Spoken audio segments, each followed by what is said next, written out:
Hi friends, it's Dr. Vicky here today, and I wanted to share with you a spiritual reading that I do every morning, every single day of every year for the past 10 years, and it's actually called A Course in Miracle. And if you've been following me, you know that I've been doing this, and that's how I stay grounded and strong, whether it be good times, bad times, hard times, easy times. I make it my point to do this.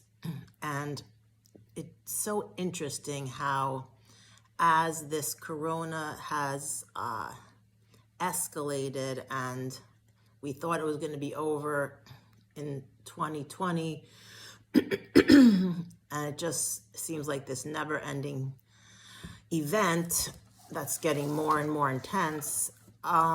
It's just so pertinent. The readings are so pertinent to what's happening in the world right now. So if I can share this with you, I might shed some light on how I can help you handle it. And it might even interest you to start studying A Course in Miracles. And trust me when I say it's very confusing in the beginning, but you don't put a lot of energy into it. It's kind of like reading certain books that are very deep, but you just go through the process of reading them, absorb whatever you can, and then continue the process. And year after year, it just makes more and more sense for me with this Course in Miracles.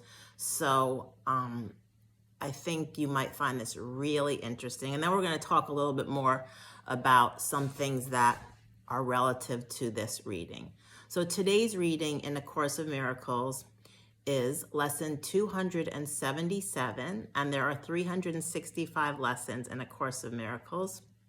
So today's reading is as follows. Let me not bind your son with laws I made. So just listen, that's what the quote is. And this was channeled in the 60s by two people, this whole Course in Miracles. They did not write it themselves, it was channeled through them. And if you listen to the words and just allow them to wash through you, you'll see how powerful it is. Your son is free, my father. Let me not imagine I have bound him with the laws I made to rule the body. He is not subject to any laws I made by which I tried to make the body more secure. He is not changed by what is changeable. He is not slave to any laws of time. He is as you created him because he knows no law except the law of love. So when we talk about your son, we're talking about Jesus. And we talk about Father, we're talking about God. But because Jesus was also a human at one time, he was our brother. And they use the word son for all beings, not just men. So for women and men and everyone in between, because it's just easier that way. Let us not worship idols, nor believe in any law idolatry would make to hide the freedom of the Son of God. So that would be us and Jesus. He is not bound except by his beliefs. Yet what he is far beyond his faith in slavery or freedom. He is free because he is Father's son, and he cannot be bound unless God's truth can lie, and God can will that he deceive himself. So that's the end of the reading, and we just remind ourselves again and say throughout the day, let me not bind your son with laws I made. Let me not bind your son with laws I made. When we say son, we're talking about Jesus and all of us beings on the planet, male and female. And laws I made are laws that were man-made. Remember that we make laws, but actually the only real laws that exist are the laws that God made. So we don't worship idols, and idols can be doctors, they can be government, they can be big pharma, they can be Fauci, they can be Biden, they can be any of these people, but we don't worship them, and we don't believe in any law, idolatry, that would make to hide the freedom of the Son of God. Remember, we were created under God, indivisible, with freedom and justice for all. No one on this planet was born to be a slave, was born to be forced to do anything against their will. And although we've been conditioned to think that we have to follow these laws, even if they're against our true nature or belief system, we have to remember that we were created just like the leaders of our nation and leaders of the world. They're no better than us, and we're no better than them.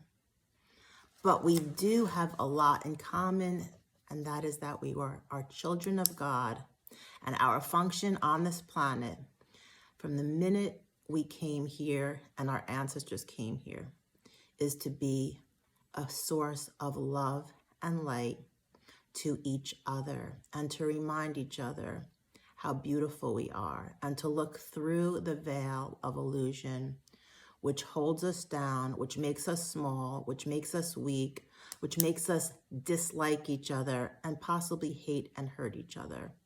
That is against everything that reminds us why we are here today.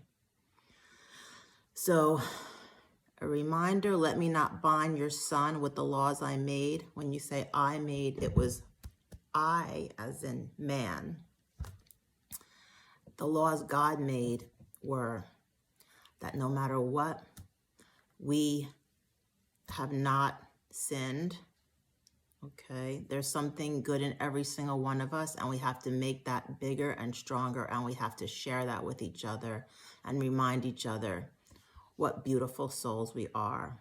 This is a time of great awakening, my friends, and we can either go down with the sinking ship or rise above it and be a spiritual light and a spark of love to ourselves and everyone on the planet right now. And all it may take is a smile or a reminder or a hug or a phone call to tell someone that you care about them and you're thinking of them.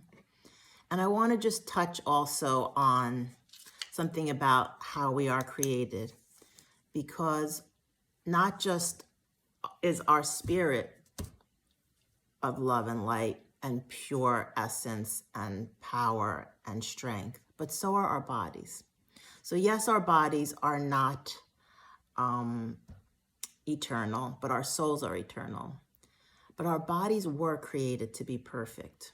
Unfortunately, society has taught us that we can't do well unless we have this drug, that drug. We're also brainwashed to eat food that is very unnourishing to our bodies. Our soil's been depleted by all the pesticides and the genetically modified seeds that are being planted. And remember that our soil is where we get our food. Not just the plants, but the animals need healthy soil. We are designed to eat animals as far as I believe, but only those that have been well cared for and loved and nurtured and fed in a way that supports their health. And as we give to them, they in return give to us. As we give to the earth in turn gives to us. As we give to each other, we are given back multiplied. So remember, my friends, you have a strong and healthy body. Germs are not the enemy.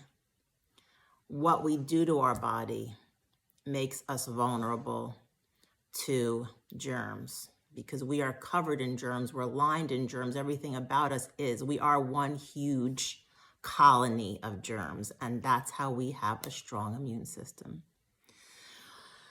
And wearing masks is very harmful because we're not getting oxygen and we're not getting out carbon dioxide, and we're not connecting with each other in a way that nourishes our spirit, our soul, and our care for each other. And on top of that, anything we're putting into our bodies, whether it be chemicals or food or injections, have to be pure, and we really need to ask ourselves before we do anything to ourselves, because it's our decision always what we do to ourselves. Even if our job is threatening us that we're gonna be fired, we still have a right to decide what we do to ourselves, and it's our decision. My mother always said, never stay in a job that doesn't work for you, because there's plenty of jobs out there that are available. There's many people looking for employees, good employees, and there's many people that are on the side of the fence that says, this is wrong. What society's doing to us is wrong, and I will not make you do something that you're not comfortable with. Those are the kind of places you want to work in. Those are the healthy places where people respect each other and each other's choices and each other's bodies. And at the end of the day, we do have to respect everyone, and we should be open to each other's opinions, and we don't need to get in fights. We can just listen, say, yes, that makes sense, or no, I disagree, but that's a valid point, and then just let it sit. Let's not fight over things, because that's how we get divided, and divided we are weak, and together we are strong. Let's be strong, my friends. Sickness is caused by 3 things: physical stress, emotional stress, and biochemical stress. That's what we learn in chiropractic school, and it's true for everywhere. What is physical stress? Any kind of trauma, whether it be an intense one-time trauma like a car accident or a bad fall off of a building or off of a cliff or whatever, or whether it be small traumas over time, small micro traumas where we're just sitting looking down at our phones for hours at a time, or sitting at a desk for hours at a time and not moving. These are traumas, okay? That's one cause of illness. What's the second cause of illness? Biochemical stress, things we put into our body, whether it be shots, whether it be food, whether it be chemicals, whether it be drugs, whether it be alcohol. These things cause biochemical stress, and our bodies really have to work hard to recover. They have to detoxify deeply to get these toxins out, and sometimes they can't detoxify. So feed your body everything that will support it. And you can even ask yourself, does this feel right? Is this something that's going to nourish you? And you can kind of just touch base with your inner knowledge and let your body kind of answer that question to you, because you have much more wisdom than you think you do inside of your body and within your mind and soul. And the last stress that causes illness is emotional stress. And that is why, my friends, I do A Course in Miracles every day to reground me, to remind me of the truth of who I am and why I'm here, and to connect me with my higher power, which is God, and all of you. I love you all so much. I appreciate you all so much. And I really want to thank you for listening to this video. I hope you share it and you got some hope and inspiration and peace by watching it. But I also want to show you a book that I wrote, and I hope this doesn't fall. Just give me 1 sec, because my book is underneath this. Okay, here we go. And it's called The Miracle Within. It's available on Amazon. How to Align with Your Inner Healer. This will also help you get grounded and have a deeper belief in yourself and in your body. Your body's ability to heal, and just the truth of who you are and how to eat and what works good overall, and things that you should avoid, even things that you've been told that you thought were true that might not be.